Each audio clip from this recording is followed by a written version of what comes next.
અરવલ્લીમાં એમ્બ્યુલન્સમાં આગ લાગતાની સાથે 4 લોકોના કરુણ મોત। જિલ્લા કલેક્ટર અને એસપીએ ઘટના સ્થળે પહોંચી તપાસ હાથ ધરી છે। ઘટનાને લઈ કલેક્ટર પ્રશાસથી પરેખનું એક નિવેદન પણ સામે આવ્યું છે, જેની અંદર ઓક્સિજન સિલિન્ડર ફાટવાથી આગ લાગી હોઈ શકે છે તેવું તેમનું કહેવું છે। પ્રાથમિક તપાસની અંદર સામે આવનાર બાબતથી જાણકારી મળશે આગળની। સ્થળ પર જ તમામ મૃતકોના પોસ્ટમોર્ટમ કરવામાં આવી ચૂક્યા છે તેવી વિગતો પણ તેમના દ્વારા આપવામાં આવી ચૂકી છે।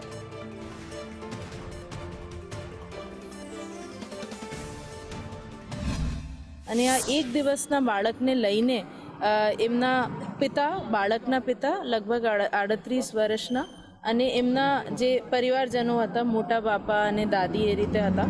તો રસ્તામાં જે છે આમાં આગ લાગી ગઈ આ જગ્યા પર એમ્બ્યુલન્સમાં। જે પ્રાથમિક દૃષ્ટિએ દેખાય છે કે ઓક્સિજન સિલિન્ડર એમાં હતું, એ ફાટી ગયું અને હજુ તપાસ ચાલે છે। પીએમ પણ અત્યારે ચાલી રહ્યું છે, સ્થળ પર જ ચાલી રહ્યું છે। આ જે 2 લોકો છે જે સિનિયર સિટીઝન્સ, એ લોકો સારવાર હેઠળ સાર્વજનિક હોસ્પિટલમાં છે। એ 3 લોકોનું આબાદ બચાવ થયું છે। ડ્રાઈવર જે છે એ જતા રહ્યા છે, એ બચી ગયા છે। એટલે અમે એમની પીએમ અત્યાર સુધી ચાલે છે।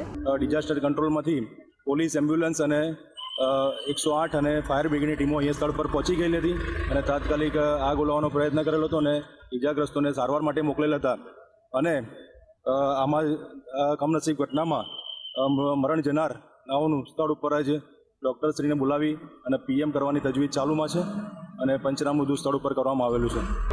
ફોરેન્સિક FSLને બધું બોલાવેલું છે। એ આવ્યા પછી આગનું ચોક્કસ કારણ જાણવા મળશે।